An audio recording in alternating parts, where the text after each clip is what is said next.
You can hear the sound of the sun from Earth. It is loud, but the planet has adapted. Suddenly, the light goes out. 8 minutes after it died, the last bit of light reaches Earth. It'll take 13 years before the roar of the sun the moment it died reaches us. When the sun extinguished, the world worked quickly, setting up artificial day, night cycles for major cities, and then expanding outwards. The refugees poured in, of course, and life got worse, but that was years ago. Hardly anyone even remembered natural sunlight at this point. But the screaming continued, the loud, ever-present, piercing pitch that the sun emitted seemed to continue, almost forever. Until today. Today was the day. Scientists, with all their calculations, had figured out the exact moment that the sun's screaming would stop. Like New Year's celebrations in New York, the world was coming together for this precise moment. Globally, each day was treating it as daytime. They'd planned for the exact moment to recreate the extinguish by turning all lights off at the exact moment the screaming stopped. The countdown begun, echoing globally. A countdown from 10. Everyone waiting with bated breath. For the first time in the history of human life, we would finally know the sound of silence. The countdown continues. You could see how excited people were. 5. Children who had never even seen sunlight were getting excited now. What would the world hear? Time seemed to slow down. 3, 2, 1. The lights went out. A global night, just like that first day. But this time, the screaming stopped. A moment of pure silence, deafening. Hundreds of thousands of years of evolution and made us accustomed to the screaming. Imagine your brain adapting to hundreds of millions, if not billions of years of evolution, then experiencing a sudden, dramatic change. Like the human race adapting to breathe oxygen and suddenly being required to breathe lead. That's what it felt like. It wasn't long before the screaming started again. Not from the sun, but from the pain. Such a great pain. Many killed themselves. Even more died of natural causes. But those that tried to continue knew the truth. The cities tried to adapt by setting up speakers, but it was never enough. It won't be long before the human race dies out. No one can live with such a great pain for long. I guess this is how the world ends. Not with a bang, but with deafening silence. This story was written by Erebus495. Read by a bag of Vicodin.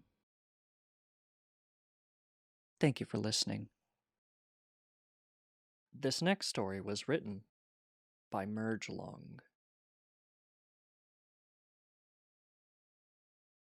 The ancient stargazing nutjobs have been warning us for a while about it. It took the best part of 32 centuries to organize society for the big move underground, where humanity learned to adapt to being independent of the sun, leaving behind the light of day, our cities and our mountains and forests and oceans. Sure, we still manage contact with the surface and its solar observatories and our solar observation satellites, gazing intently at the sun, awaiting the moment it would go out. For the longest time, we weren't even sure if it would. With each passing sidereal day, the conspiracists argued more and more passionately that the scientists had duped us.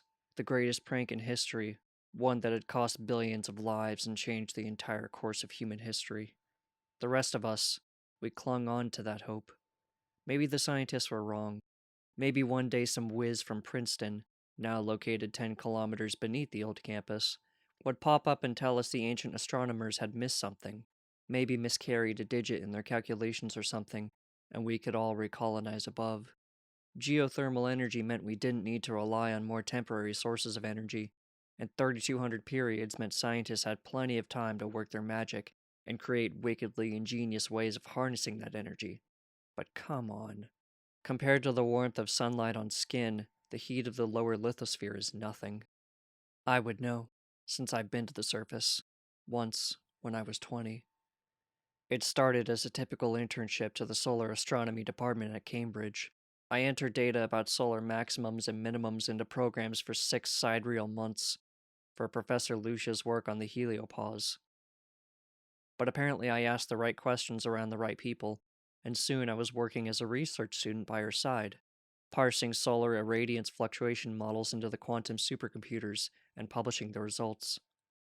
And somehow, they had noticed us, and they gave us a ludicrous amount of money to go above for 2 periods and work at the Saharan Large Array.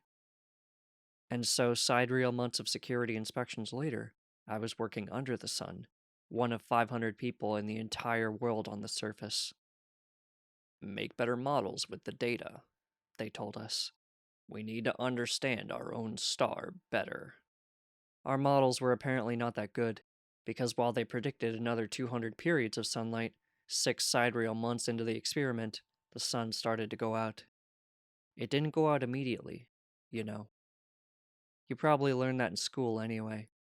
Professor Lucia and the rest of us research students, there were 5 of us, first noticed the irradiance anomaly and waved it away as just that, an anomaly.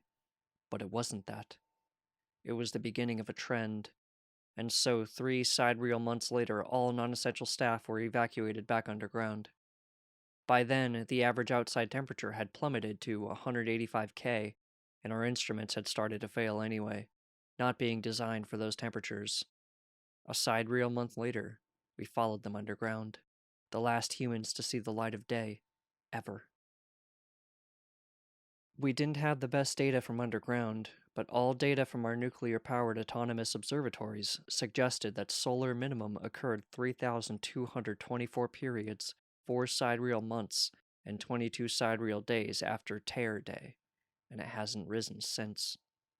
That was 13 periods ago. Today, I woke up to the most astounding silence I have ever known.